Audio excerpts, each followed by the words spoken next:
हेमेन्द्र सिरसं स्थितं शशिधरं चन्द्रमौलिं शिवं शान्तं शाश्वतं अनन्तरूपवैभवं சோமேஸ்வரம் ஆශ්‍රயே. இந்த ஸ்லோகத்தோட நம்ம ஆரம்பிக்கலாம். நமஸ்காரம், this is Deepika. Someswarar temple, Kumbakonam. அம்பாள் பெயர் சோமசுந்தரி. ரொம்ப ரொம்ப பிரம்மாண்டமான கோயில். நீங்க என்ட்ரன்ஸ்லேருந்து நேராக பார்த்தீங்கன்னா அவ்வளோ தூரத்துல கர்ப்பகிரகமே தெரியும். இந்த கோயில் வந்து 2 ஏக்கர்ல கட்டப்பட்டிருக்கு. சாரங்கபாணி அண்ட் ஆதிகும்பேஸ்வரர் கோயில் பக்கத்துலேயே வாக்கபிள்லேயே இருக்கு. 2 கேட்வே டவர்ஸ், 2 கோபுரம் இருக்கு இந்த கோயிலுக்கு. த டாலஸ்ட் வந்து வெஸ்டர்ன் டவர் வித் 5 அடுக்கோட 72 அடி உயரத்துல ஒரு கோபுரம். இந்த டெம்பிள்ல நிறைய மற்ற சுவாமிகளுக்கு உண்டான ஷ்ரைன்ஸ் இருக்கு. சோமேஸ்வரர், சோமசுந்தரி, இது ரெண்டும் ரொம்ப இம்பார்ட்டன்ட். அதை தாண்டி நிறைய தெய்வங்களுக்கு நவகிரகம் இருக்கு. ஒரு ரொம்ப அழகான பெயிண்டட் ஆஞ்சநேயர் இருக்கார். அது இல்லாம கோயிலுக்கு ராமர் வழிபட்ட சிவன் அங்க இருக்கார். You can see that in the video also. இங்க இருக்கிற விமானத்துக்கு மேல நிறைய இன்ட்ரிகேட்டா டிசைன் பண்ண ஸ்ட்ரக்சர்ஸ் இருக்கு, கலசங்கள் இருக்கு, which represents Mount Kailash, the divine abode of Shiva. ஏன்னா இந்த கோயிலோட சிக்னிஃபிகன்ஸே வந்து ரொம்ப ரொம்ப இம்பார்ட்டன்ட். இப்ப நம்ம கோயிலோட வரலாறு பார்க்கலாம். பிரம்மதேவர், தி காட் ஆஃப் கிரியேஷன், இவருக்கு ஒரு பெரிய கவலை என்னன்னா கிரியேஷனை எங்க இருந்து ஸ்டார்ட் பண்றது அப்படின்னு. அப்போ சிவன் கிட்ட போய் கேட்கும்போது சிவன் சொல்ற, நீ நிறைய இடத்துக்களுக்கு போய் மண்ணெல்லாம் சேர்த்து ஒரு மாய கும்ப நீ கிரியேட் பண்ணி அதை ஃப்ளோட் பண்ண விடும். அது எங்க போய் உடையதோ அங்கதான் உன்னோட கிரியேஷன் ஸ்டார்ட் பண்ணணும் அப்படிங்கிற மாதிரி சொல்லும் போது பிரம்மதேவர் இது ஏன் பண்றார், அண்ட் எங்க அந்த மாய கும்ப வந்து உடஞ்சி நின்னுதோ அதுதான் இந்த கோயில்.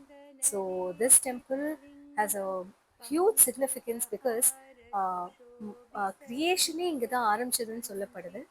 சோமேஸ்வரர் கோயில், கும்பகோணம். இப்போ பிரம்மதேவர் சிவனை பிரைஸ் பண்ணி பாடிய ஒரு ஸ்லோகத்தை வந்து நம்ம கேட்கலாம்.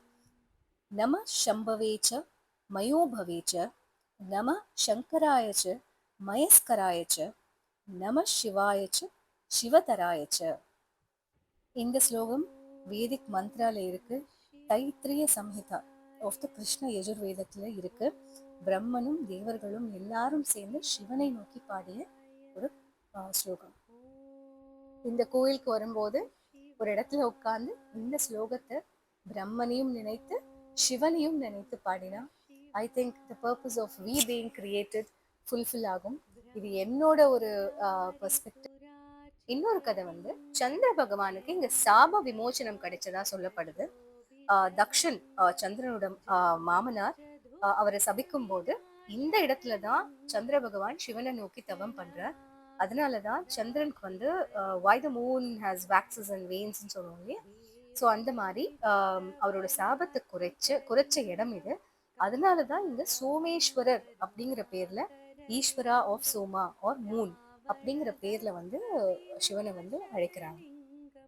இது ஒரு நாகதோஷ நிவர்த்தி ஸ்தலம். இங்க நாகதோஷத்தினால யூனோ சஃபர் பண்றவங்க இங்க வந்து இந்த சிவனை வந்து வர்ஷிப் பண்ணலாம். அண்ட் எனர்ஜி, இங்க இருக்கிற எனர்ஜி வந்து சந்திர கிரகத்தோட அலைனான energy. So which influences our emotions, fertility, mental peace. So குழந்தை இல்லாதவங்க, கல்யாண தடை இருக்கிறவங்க கண்டிப்பாக இங்க வந்து ரிச்சுவல்ஸ் பெர்ஃபார்ம் பண்ணலாம். இது ஒரு தெய்வார பாடல் பெற்ற ஸ்தலம். அதனால ரொம்ப ரொம்ப அமைதியான ஒரு என்வாயன்மெண்ட்ல தான் இருக்கும். நீங்க எல்லாரும் இந்த கோயிலுக்கு வந்து இந்த வண்டர்ஃபுல்லான எக்ஸ்பீரியன்ஸை நீங்களும் அனுபவம் பண்ணுங்கிறது என்னோட பிரார்த்தனையா இருக்கு. கும்பகோணம்ல சாரங்கபாணி கோயில் பக்கத்துல இந்த கோயில் பிரம்மாண்டமா நிற்கிறது.